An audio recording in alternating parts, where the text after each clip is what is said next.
Good morning, everybody. Thank you very much for inviting me to come and speak this morning.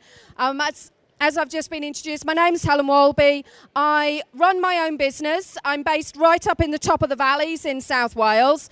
I'm the only woman in the UK who runs a motorcycle scrapyard. So when I'm not kitted up in this, I'm normally in my overalls and my steel toe cap boots, pulling motorbikes apart. I ship the parts all over the world. I've been running the business for the last 13 years, and I employ a lot of people who perhaps wouldn't get jobs elsewhere. But I also wear another hat. So with the Federation of Small Businesses, I am their UK policy lead for all the diversity and inclusion work that we do across the UK.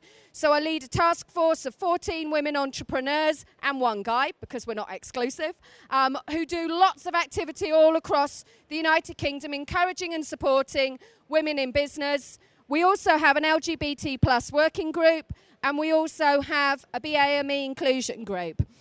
So we're really passionate about ensuring that people are included in business. So if you've not come across the FSB before, then we have one of our stands just on the corner there. We are the largest business membership organisation in the country, and we represent the 5.4 million small business and self-employed. We are incredibly effective at lobbying, and we are the voice of small business in government. We also offer our members lots and lots of benefits, from things like fuel cards, discounted utilities, free legal advice, free employment advice. If you would like to find out all the details, just go and talk to one of our able membership advisors and they'll be able to help you. We're also member-led. So a lot of people think that I'm a member of staff, but I'm not. I'm actually a member of the FSB, and when I'm not doing this, I'm out running my business, as I said, normally covered in oil and up to my ears in gearboxes. One of the things we're particularly focused on at the moment is the amount of women that could be running businesses that aren't. So we make up 51% of the population, but we don't make up 51% of businesses. At the moment, we're about 25% of single-person businesses and only about 22% of SMEs. So we've got a real opportunity to get more women in businesses, get those businesses sustainable, and get those businesses growing. We also know from some research that Facebook have been doing that there's nearly 3 million women in the UK who really want to start a business, but for a variety of reasons they can't. And we need to be able to help break down some of those barriers so that they're able to start those businesses, get more money flowing in the communities, get more jobs, and be able to support families and be able to grow areas. So we know that if we can get women starting businesses at the same rate as men, we're going to add about 10.1 billion to the UK economy. And considering the fact that we're going to be going through Brexit, I think that there's nobody who wouldn't like an extra 10 billion in the UK coffers. So we can all play a part in it. It's something that everybody can do, thinking about how we employ people, who we employ, and where we go looking for people. Lots of businesses, especially big businesses, have diversity programs. That's great. But a lot of the time it's a standalone thing. It's separate to the main activities of the business. It's something that is done to you. It is not part of the ethos of the business. Diversity is really effective when it is part of your business culture. It's when diversity is what everybody is. It's not what people do. So we have an opportunity to think as small business owners, what is the culture of our business like? Is it something that is inclusive? It is something that is welcoming? Are we doing enough to ensure that we are a great place to work? We also know that businesses that are diverse in their teams are particularly successful. They tend to grow faster. They tend to have more innovation. And we've also found that if you have diverse groups of people who are problem solving, they're going to be more effective at problem solving than high achieving problem solvers. It's that groupthink that causes problems. When you have diverse opinions around a table, when you have people who can challenge, who can question, then you end up with really good decisions being made. We've also found that if you have got networks with people from a variety of backgrounds, you will have more creativity in your business. So even if you are not thinking about how your business can benefit socially from having a diverse workforce, you should be thinking about how your business is going to benefit financially, because you will be more successful as a business if you have a wider variety of people employed rather than people in your own mirror image. We've also found that if you're looking to get equity investment, you're going to get higher returns if you invest into a diverse business. So we know that if you are a small business looking for investment, you're better off ensuring that you have a really diverse team of people, because you're going to be more successful about getting investment into your company. We also found that female millennials are much more interested in who they work for. They will go and do research on your company before they even contemplate applying. And if they find that you are a diverse company, you are much more likely to get their application. Because quite as much as you are going to be judging them when you interview them, they are going to be judging you way in advance of even sending that application in. So think about things like, how is your business presented in the media? What kind of imagery do you use in all of your marketing material? What does your social media say about you? If I was a prospective employee and I was checking you out, what am I going to find? And am I going to like what I find? We've also found that diverse leaders can become really good community role models, because you can't be what you can't see. And I would really like to be in the position where I no longer say I'm the only woman in the UK with a scrapyard. I would like it that there were more women in my industry who were doing more than just doing the accounts and doing HR. They're really, really valuable functions in my industry, but I would like to see more women leaders. And I go out and advocate for the fact that women can do anything in business now. If me being 9 stone and 5'3" can send a motorbike round a track at 140 miles an hour and pull one apart in 2 hours and deal with some of the misogyny that I deal with in some of the yards, then anybody can do it. The trouble is, I shouldn't have to face that misogyny that I deal with in business, because if I was a 6'3" strapping chap, I would never, ever, ever face it. But simply people look at me and they make an assumption about me, about my capabilities, about my technical knowledge, about my leadership. So I have to make sure that I am more technically knowledgeable, that I am more capable than some of my male team members, because I simply have invisible barriers in front of me every time I go out to do business because of other people's perceptions. But when I stand up on a public stage and I talk to people about my journey and about why diversity is really important, I get guys who come up to me who say, do you know, I never thought about it. I've actually gone back and I've looked at our company website and I've realised that 90% of the pictures on there are men and everybody's white. And that isn't the kind of customers that we serve. Well, bingo. If you want to earn some more money, it's not rocket science. Perhaps you ought to think about what your company is saying to other people. And I get lots of people say to me about, well, Helen, come on then, do you walk the walk as well? So I'm going to tell you a little bit about my bonkers business and how I ended up with my scrapyard as well. So we can see there's loads of benefits to it. You are going to get social benefits. Bear with me. You're going to get social benefits and you're going to get financial benefits. And also you can position your business as a leading business in your community. And that means you're going to have an opportunity for some great PR as well, because everybody likes stories. And every single small business has got a story to tell. So think about, what is your story? If you were out there, what are you going to do to make your business sound interesting and engaging? So this is me in work, in my normal civvies with one of my engines. I started the business 13 years ago because my husband and I had got an outside catering firm. He got a tiny burn on his finger, which turned into a cellulitis infection and then turned into septicemia.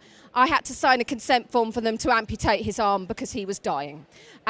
We had a night with me sat in Morrison Hospital in Swansea, watching my husband with a temperature of 41 degrees and an infection up to his shoulders, and not knowing if I was going to have a husband the next morning.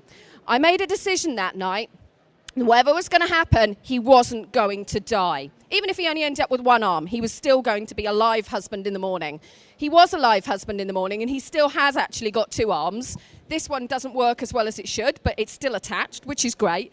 But I made a trade-off, and I traded off one husband in exchange for £144,000 because I stayed in that hospital and my business went bust.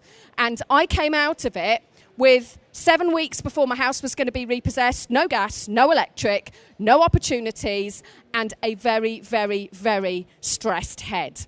But Steve didn't die. And I knew I didn't have a fairy godmother. I knew there was nobody hiding in the wardrobe who was going to jump out and go, ta-da, here's my magic wand, I'm going to make it all better, Helen. I knew that the only person who was going to make it better was me. And I was sat one night on my bed with Pudding. Pudding was my 4.5-stone Staffordshire Bull Terrier who was very old. And I was crying my eyes out to Pudding. And I was saying to Pudding, I don't know what I'm going to do. I just don't know what we're going to do, Pudding. We're going to lose the house. And Pudding was very stoic. And he looked at me and he was like, oh, woo, oh, woo, woo, woo, woo, woo, woo. And I was like, do you know what, mate? He might not have opposable thumbs and I might be covered in snot and tears, but between us, we are going to sort this out. And I gave him a huge big cuddle and thought, right, I'm not going to have a homeless dog. I'm going to make this better. So I went off and I found on eBay a great big load of motorcycle parts. Knew nothing about the motorcycle industry. Never ever worked in the industry before, never run an online company, had no money. I lied to my dad, I lied to my father-in-law, said I'd got a great idea for a fantastic new business. I'd saved up all this money to start it and I only needed 750 quid. That was the last little bit. Had no money. And the parts were 750 quid. They weren't anymore. And they lent me the money. I have since fessed up to them. They were both very cross with me and said I should have just told them the truth and they'd lend me the money anyway. But I managed to buy these parts. Had no transport because I'd had to sell my car and sell my van to be able to pay off some of my debt. So I said to one of my mates, I'm really good at cooking. If I cook for you for the next fortnight, because I know you eat rubbish processed food, can you take your van and pick up all these parts? So we got all of this stock and I literally emptied it out of a van and was looking at things different ways up. What is this part? I had no idea what they were. Going around to friends' houses, using their computer because they had electric, typing in part numbers to figure out what did this fit. And I started a tiny business from my spare room with my Staffordshire Bull Terrier and my non-working husband. And I decided I was going to grow that business because my other option was I was going to become homeless. So I worked really hard, learned lots about motorcycle parts, learned about selling on eBay, learned about communities, learnt about customers, learnt about telling my story, and I grew the business. And I carried on growing the business, and I got to the stage where I had my dining room converted as a home office, I had 2 bedrooms upstairs full of my motorbike pits, I had my entire patio covered in motorbikes, and I realised I needed some help. So I thought I need some people. People are your biggest asset. So I went out to go and find some people. And I found these people. Well, one of these people found me. So there's the amazing Mr. Steve, sat down with his 2 hands, very firmly attached. I'm very chuffed about this. There's me with my normal pink hair, sat on one of my bikes. The chap in the middle, Corey. I met Corey because I went and did a careers talk at school. If you're not involved in your local community as a business, you are missing out. And your community is missing out from your business expertise. So I go and do, once a month, I do half a day with my local careers service, and I go and do Year 11 interviews in schools. I met Corey in school. Corey was really belligerent. Corey was the kid at the back who was always causing problems. Corey hated school. So Corey was quite upfront and Anglo-Saxon in his language about what he thought about school. But Corey liked doing practical stuff. And I said, well, why don't you find a job where you're doing something practical that you enjoy? Nobody will give me a job.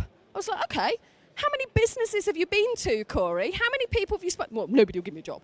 I said, come on then, try, mate. You're not going to get anything unless you try, because at the moment you have nothing. If you try and you still have nothing, you've not lost anything. You're just exactly where you are. So think about how you can try. I said, you know, we do placements. Loads of other garages do placements. Go and talk to people. 3 weeks later, the school phoned me up. Corey said, you'll do work experience for him. I was like, okay, he's using his initiative. I'm not going to say no. Corey came for work experience. 3 days later, he was dismantling motorbikes on his own. He was pretty damn good at it. He might be quite chopsy, but actually when it came to the practical skills, he was great. He also had a 20-minute walk to the train station and a half-hour train journey to get to us. He wasn't late once for work experience week. So I gave him a Saturday job because he needed some more money and his life was going a little bit off track. He was getting into a bit of trouble. And I thought, Saturday job, give him a bit of responsibility. Can't go out and get wrecked on Friday night because he's got to come into work. And Corey turned up all through the winter. Corey turned up. When it is raining sideways in the valleys, it's not fun, but Corey turned up to work. When Corey finished his GCSEs and he didn't do that well on them because he wasn't interested in academic stuff, I gave Corey a traineeship. We took Corey all the way through his traineeship. We took him all the way through his full framework apprenticeship and supported him. And Corey worked with us for a year after that, and he's now a manager at a fairly big building firm. He's due to get married, he's passed his full bike test, and he is really, really, really happy. He's in a really good place. Now, his life probably would have gone in a different direction. Ross, who sat on the pink scooter at the end, Ross is one of my absolute favourite people and an inspiration every day. Ross is a single dad. Well, he's got 4 kids. He doesn't live with their mum, and he had very little input with his kids when he came to us. He's also got 32 convictions for vehicle theft. He's also got depression, and he also has no teeth. And his dyslexia is so bad that he really struggles with any form of reading and writing. He was in his early 30s, and he hadn't had a single job in his life, which had lasted for more than 18 months.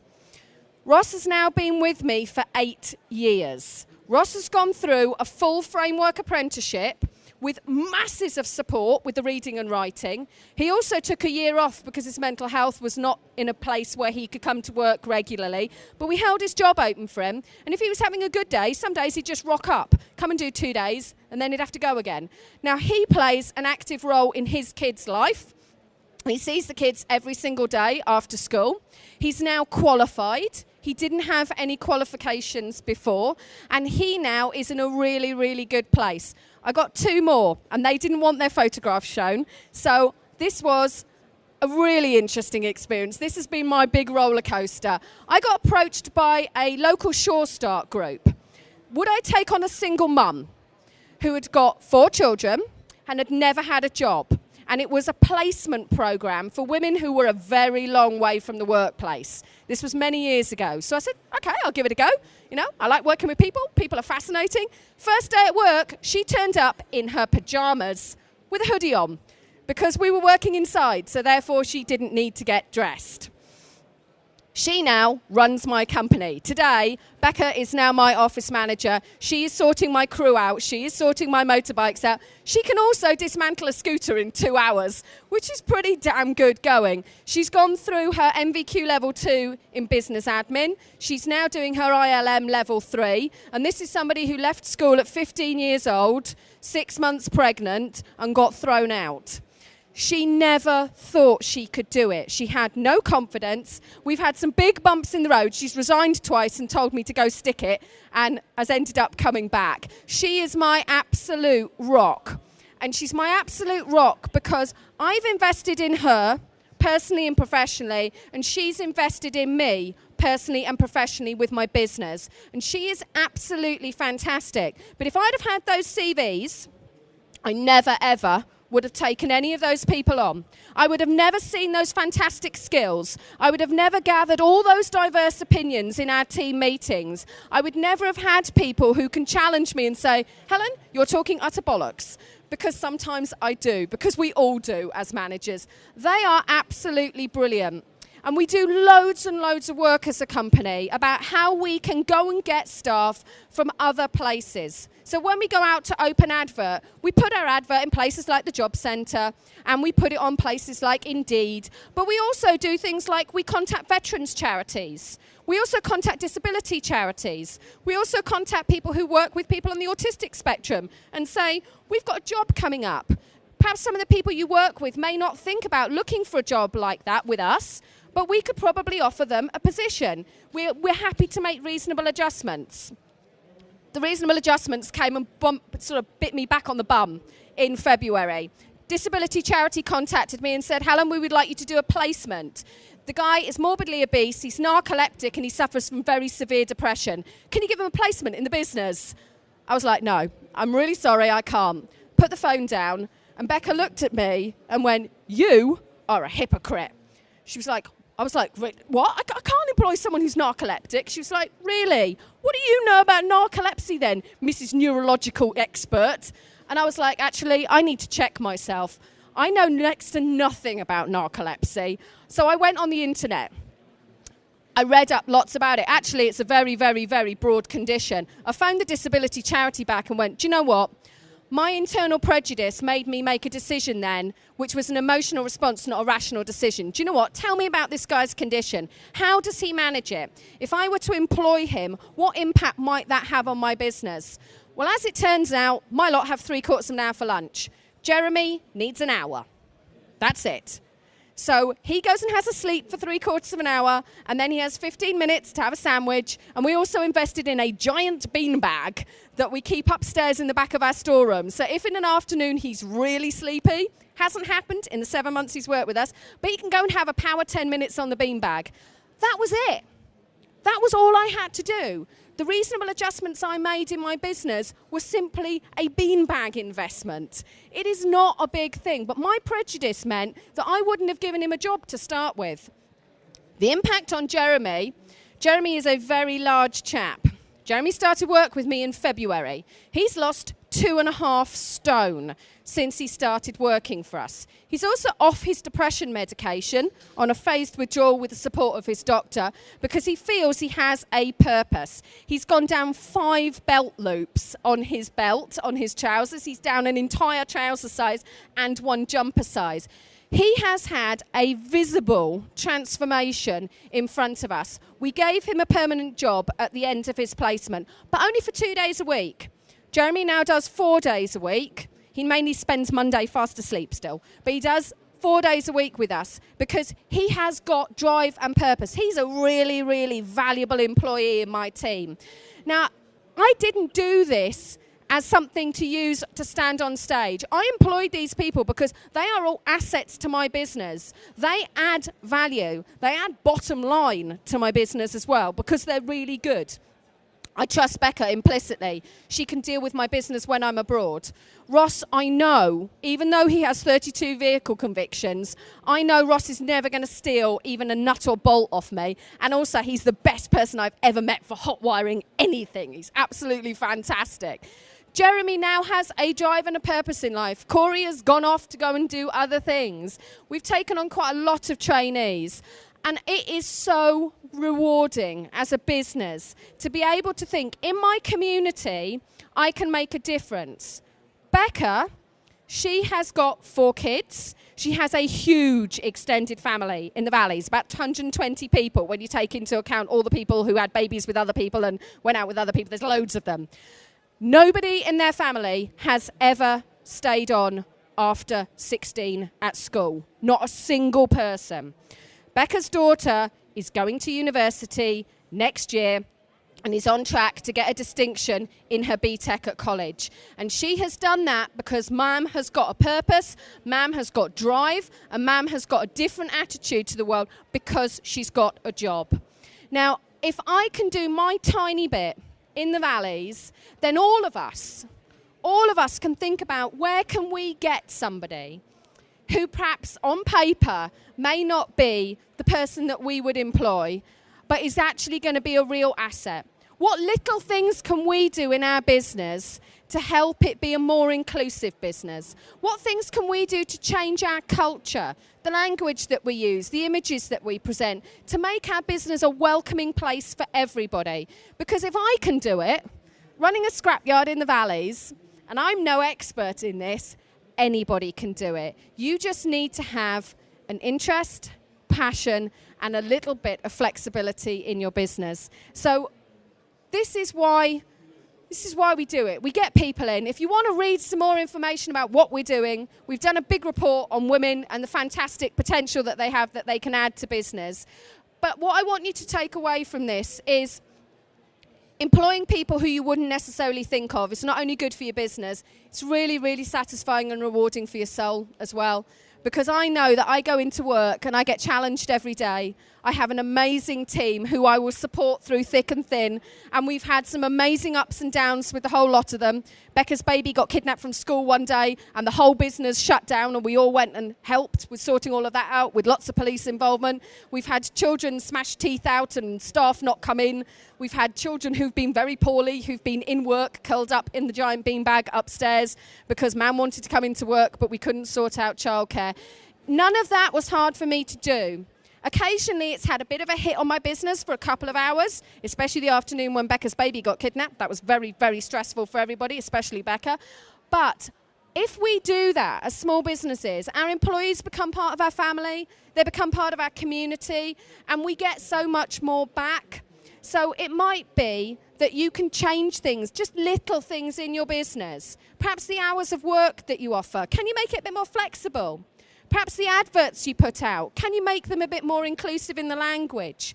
Perhaps your setup in work, can you move a few things around so you could employ somebody with mobility problems? None of this is really that hard. It just takes a little bit of thinking about. So that's my takeaway to you. Think about how you can make your business more inclusive, and also think about how you as a business owner could go out into your community and become one of those visible role models. And think about how you can engage with your schools and how you can engage with your charities so that you can make a positive difference in the communities that you live. That's me done. Has anybody got any questions that they want to ask me? And you can ask me literally anything. I'm quite open-minded about stuff.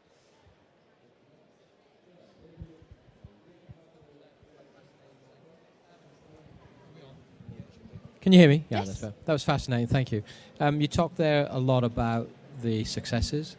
Along the way, I've got to assume you had one or two non-successes, or was that not the case? I've never had a disaster. I have had Becca many years back resign twice with much shouting because she wasn't able to articulate things that she was unhappy about in business, because she hadn't got the experience in life to be able to articulate it by saying, Helen, I have a problem, I'm not happy with this, I want to change something. She did very, very large amounts of shouting, told me to go F myself, and resigned. So we had to work through that. I've had a few apprentices that have not stayed on, because they found at the end of their apprenticeship program that actually they didn't want to work in the motorcycle industry, but it gave them the life skills to go off and do other things. But I have never had a disaster. I'm hoping, touch wood, we never do. But part of being a business is about thinking about how you can, one, avert that disaster before it happens, make sure your lines of communication are open and that you're receptive enough that staff can challenge you. Because for those people who founded their business, your business can become a very personal sort of baby to you, and you can end up investing so much emotional energy in it that if somebody challenges your concept of your business, you can get very defensive. Well, actually, other people sometimes have really good ideas about what you should be doing that are going to benefit you. So don't be too defensive, because that will mean that problems don't build up. And if you do have a disaster, then it's working through it. I'm going to do a quick FSB plug. If you're an FSB member, we provide free employment advice. And we also provide a vast amount of employment documentation. So you get all of that support as a member. So if you are having staff problems and you're an FSB member, you can phone our helpline and they will help talk you through it. But I haven't had any disasters. I'm hoping we have none. Has anybody got anything else? You're a very quiet lot then. This is definitely not like when I go and talk to year 9 pupils at any of the Valley schools who all have about 100 million questions they want to ask me, normally involving what car do I drive and how much money do I earn. But I don't have a car because I have no interest in them.